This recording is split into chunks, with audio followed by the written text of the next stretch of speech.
यह विषय हिंदू शास्त्रों, विशेषतः गरुड़ पुराण, पद्म पुराण या अन्य धर्म ग्रंथों में कुछ विशेष सामाजिक और धार्मिक संदर्भों में उल्लेखित है, परंतु इसे समझने के लिए हमें इसका गहरा और संतुलित विश्लेषण करना होगा ताकि आध्यात्मिक, सामाजिक और मानसिक दृष्टिकोण से हम सही अर्थ निकाल सकें। प्रसंग: गरुड़ पुराण में वर्णित पति से दूर रहने वाली स्त्री का पाप। गरुड़ पुराण में भगवान विष्णु और गरुड़ के संवाद में यह वर्णन मिलता है कि कुछ स्त्रियां जो स्वेच्छा से अपने पति से दूर रहती हैं, बिना किसी उचित कारण के, वे एक प्रकार का गृहस्थ धर्म का उल्लंघन करती हैं। यहां भगवान विष्णु यह नहीं कह रहे कि हर हाल में पत्नी को पति के साथ रहना चाहिए, बल्कि यह संदेश दे रहे हैं कि पति पत्नी का संबंध केवल शारीरिक नहीं बल्कि आध्यात्मिक और धार्मिक भी होता है, और यदि कोई पत्नी स्वेच्छा से अपने धर्म और कर्तव्यों से मुंह मोड़ती है तो वह पाप की भागी बनती है। कथा के माध्यम से गहराई से समझना एक पौराणिक कथा इस संदर्भ में कही जाती है। कथा: सौम्या और वरुण।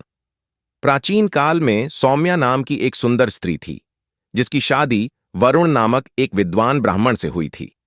वरुण एक अत्यंत धार्मिक, शांत और संयमी पुरुष था। शादी के कुछ समय बाद सौम्या को अपने पति का सरल स्वभाव अच्छा नहीं लगा। उसे अधिक सांसारिक जीवन की इच्छा थी, भोग, घूमना फिरना, उत्सव आदि। धीरे धीरे उसने अपने पति से दूरी बनाना शुरू कर दी और कुछ समय बाद बिना कोई विशेष कारण बताए मायके जाकर रहने लगी। वर्षों तक उसने पति को न चिट्ठी लिखी, न दर्शन किए। वरुण ने अपने पत्नी के लौटने की प्रतीक्षा में तप किया, व्रत रखा और अंत में देह त्याग दी। सौम्या को जब यह पता चला तब उसने जीवन भर पश्चाताप किया। मृत्यु के बाद उसे यमलोक में लाया गया, जहां चित्रगुप्त ने बताया कि उसने अपने पतिव्रता धर्म की अवहेलना की, जो कि गृहस्थ आश्रम में सबसे बड़ा धर्म माना गया है। भगवान विष्णु कहते हैं, जो स्त्री बिना किसी धर्म सम्मत कारण के अपने पति से विमुख होकर रहती है, वह अपने गृहस्थ जीवन का अपमान करती है और इस कारण उसे अगले जन्म में अनेक कष्टों से गुजरना पड़ता है। ये कथा और कथन किस दृष्टिकोण से देखें? पहला, धार्मिक दृष्टिकोण। पति पत्नी के रिश्ते को हिंदू धर्म में धर्म, अर्थ, काम और मोक्ष की प्राप्ति का माध्यम माना गया है। पति पत्नी दोनों को समान रूप से एक दूसरे के कर्तव्यों और सेवा में रहना चाहिए। यह केवल स्त्री के लिए नहीं, पुरुष के लिए भी उतना ही सत्य है। 2. आध्यात्मिक दृष्टिकोण। जब दो आत्माएं विवाह बंधन में बंधती हैं तो वे एक दूसरे की उन्नति और मोक्ष का साधन बनती हैं। एक का त्याग दूसरे को आध्यात्मिक रूप से गिरा सकता है। 3. सामाजिक दृष्टिकोण। समाज में संतुलन बनाए रखने के लिए यह आवश्यक है कि स्त्री और पुरुष दोनों अपने गृहस्थ जीवन के कर्तव्यों को समझें और निभाएं। यदि कोई एक पक्ष अनुचित रूप से विमुख होता है तो परिवार और समाज का ताना बाना बिगड़ सकता है। क्या हर परिस्थिति में यह लागू होता है? नहीं। यदि पति स्त्री का मानसिक, शारीरिक या भावनात्मक शोषण करता है या धर्म के मार्ग से विचलित है, तो स्त्री को पूर्ण अधिकार है कि वह अपने और अपने आत्मसम्मान की रक्षा करे। भगवान विष्णु ने कर्तव्य और धर्म की बात की है, न कि अंधभक्ति की। निष्कर्ष, भगवान विष्णु का यह कथन एक चेतावनी है कि जब कोई स्त्री या पुरुष अपने गृहस्थ जीवन से स्वेच्छा से और अकारण विमुख होता है तो वह केवल अपने साथी का नहीं बल्कि धर्म का भी त्याग करता है। यह पाप इसीलिए कहलाता है क्योंकि वह संपूर्ण परिवार और समाज को प्रभावित करता है। अगर आप चाहें तो मैं इस विषय पर एक संवादात्मक रूप में भी कहानी तैयार कर सकता हूं, जिसमें भगवान विष्णु और गरुड़ के बीच का वार्तालाप कल्पनात्मक शैली में प्रस्तुत हो। यहां एक संवादात्मक शैली में कथा प्रस्तुत है, जिसमें भगवान विष्णु और गरुड़ के बीच वार्तालाप होता है। ये कथा न केवल धार्मिक शिक्षा देती है, बल्कि एक गहन आध्यात्मिक संदेश भी छिपाए हुए है। भगवान विष्णु और गरुड़ का संवाद। गरुड़ जी प्रश्न करते हैं और भगवान विष्णु उत्तर देते हैं। गरुड़ जी: हे प्रभु, आप तो त्रिकालदर्शी हैं। कृपा करके बताइए, वह कौन सी स्त्री पाप की भागी बनती है, और विशेषकर क्या कोई स्त्री यदि अपने पति से दूर रहती है तो क्या यह भी पाप होता है? भगवान विष्णु मृदुल मुस्कान के साथ: हे गरुड़, यह प्रश्न गूढ़ है और इसका उत्तर केवल बाह्य दृष्टि से नहीं, हृदय की गहराई से समझा जा सकता है। गरुड़ जी, हे प्रभु, मैं आपकी प्रत्येक वाणी को अमृत के समान मानता हूं। कृपा करके विस्तार से कहें। भगवान विष्णु, हे वत्स गरुड़, जब कोई स्त्री विवाह के बाद स्वेच्छा से, बिना किसी उचित कारण के, अपने पति से विमुख हो जाती है, उसका साथ त्याग देती है और न तो उसके धर्म का पालन करती है न उसकी सेवा, तब वह गृहस्थ धर्म को कलंकित करती है। गृहस्थ आश्रम, गरुड़, 4 आश्रमों में सबसे महत्वपूर्ण है। उसमें स्त्री और पुरुष दोनों समान रूप से जिम्मेदार होते हैं। जब पत्नी पति से दूर होती है, केवल मोह, क्रोध या सांसारिक आकांक्षाओं के कारण, तो वह अपने पतिव्रता धर्म से हटती है और यह पतन केवल उसके लिए ही नहीं, उसकी संतानों, कुल और स्वयं के आत्मकल्याण में बाधा बनता है। गरुड़ जी, प्रभु, क्या आप कोई उदाहरण दे सकते हैं जिससे यह बात स्पष्ट हो? भगवान विष्णु, हे गरुड़, सुनो। एक समय की बात है। सौम्या नाम की स्त्री थी जो अपने पति वरुण के साथ विवाह के बाद कुछ वर्षों तक रही।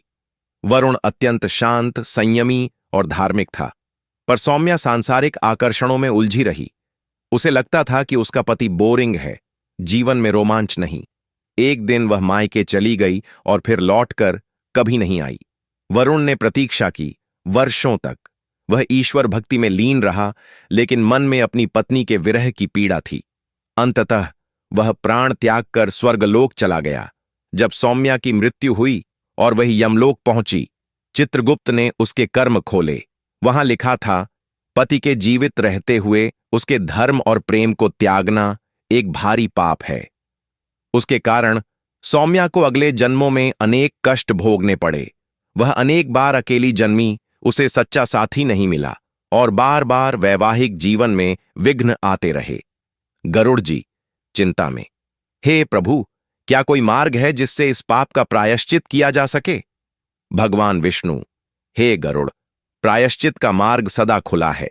यदि कोई स्त्री अपने कर्तव्य से विमुख हो गई हो, परंतु पश्चाताप करे और ईश्वर से क्षमा मांगे, साथ ही अपने धर्म की ओर लौट आए, तो वह इस पाप से मुक्त हो सकती है। सच्चे मन से किया गया प्रायश्चित अग्नि के समान है, जो सारे पापों को भस्म कर सकता है। गरुड़ जी, विनम्र होकर, हे जनार्दन, आपकी वाणी ने मेरे हृदय को प्रकाशमान कर दिया। अब मैं समझ सका कि विवाह केवल शरीर का नहीं, आत्मा का भी बंधन होता है। भगवान विष्णु, स्नेहपूर्वक, ध्यान रखना गरुड़, पति और पत्नी एक दूसरे की यात्रा के सहयात्री हैं। जब वे साथ चलें तो धर्म, प्रेम और मोक्ष सभी संभव हैं। लेकिन जब कोई स्वेच्छा से विमुख होता है तो वह अपने मार्ग से भटकता है। समाप्ति। यह संवाद हमें यह सिखाता है कि स्त्री पुरुष दोनों को वैवाहिक जीवन में समान रूप से धर्म का पालन करना चाहिए। केवल स्त्री नहीं, पति भी यदि पत्नी के साथ अन्याय करता है तो वह भी उतना ही दोषी है।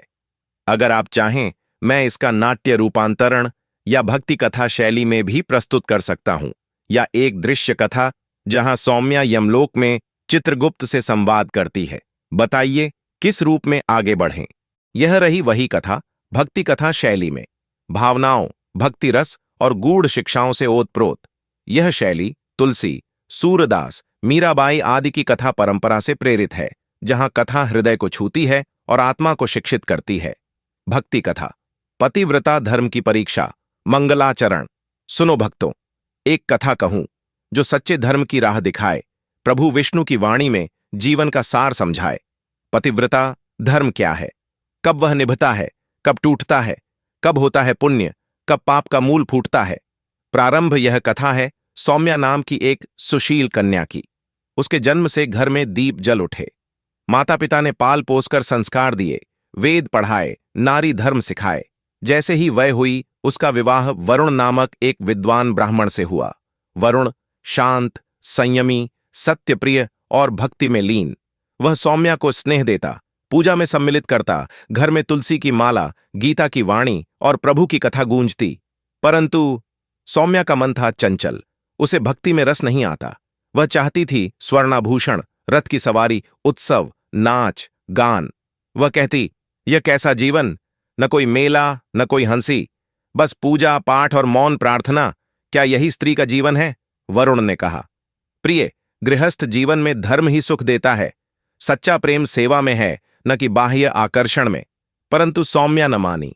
एक दिन बिना कहे मायके चली गई।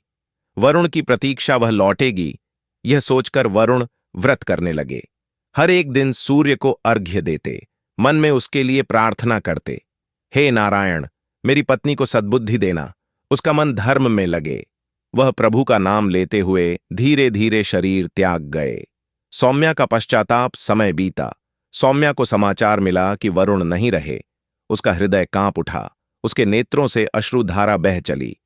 मैंने उस पति को त्यागा जो सच्चा भक्त था, जो मुझसे प्रेम करता था, और मैंने क्या चाहा? बाहरी सुख जो क्षणिक थे। वह प्रभु विष्णु के चरणों में गिर पड़ी। रोते हुए बोली, प्रभु, मैंने धर्म का अपमान किया, अब क्या मेरा उद्धार संभव है? यमलोक का दृश्य। मृत्यु के बाद जब सौम्या यमलोक पहुंची, चित्रगुप्त ने कर्मों का लेखा खोला। हे सौम्या, तूने वह पाप किया जो पतिव्रता धर्म को खंडित करता है। तेरा पति जीवित था और तूने उसे बिना दोष के त्यागा, कभी उसका हाल नहीं पूछा, कभी उसका धर्म नहीं निभाया। ये पाप तुझे जन्म जन्म की पीड़ा देगा। भगवान विष्णु की कृपा तभी वहां प्रकाश हुआ। नारायण प्रकट हुए, माथे पर शंख चक्र, नेत्रों में करुणा, वाणी में अमृत। हे सौम्या, तूने भूल की, पर तेरे हृदय में अब पश्चाताप है। जो सच्चे हृदय से क्षमा मांगता है, मैं उसे कभी नहीं छोड़ता। अब जा, अगले जन्म में तुझे भक्ति का मार्ग मिलेगा। वहां तू अपनी भूल सुधार सकेगी और सच्चे धर्म को अपनाएगी। कथा का संदेश। भक्तों, यह कथा हमें सिखाती है, गृहस्थ धर्म केवल साथ रहने का नाम नहीं, यह सेवा, समझ और समर्पण का पवित्र मार्ग है। स्त्री और पुरुष दोनों एक दूसरे के लिए दीपक और लौ हैं। यदि दीपक से लौ छूटे तो अंधकार फैलता है, लेकिन यदि पश्चाताप का प्रकाश हो तो अंधकार भी ज्योति में बदल जाता है। शुभ कथा समाप्त। यदि आप चाहें तो इस कथा पर आधारित एक भक्ति गीत या कीर्तन भी लिख सकता हूं, जिसे कथा के साथ गाया जा सके। बोलिए, चाहें तो वह भी प्रस्तुत करूं?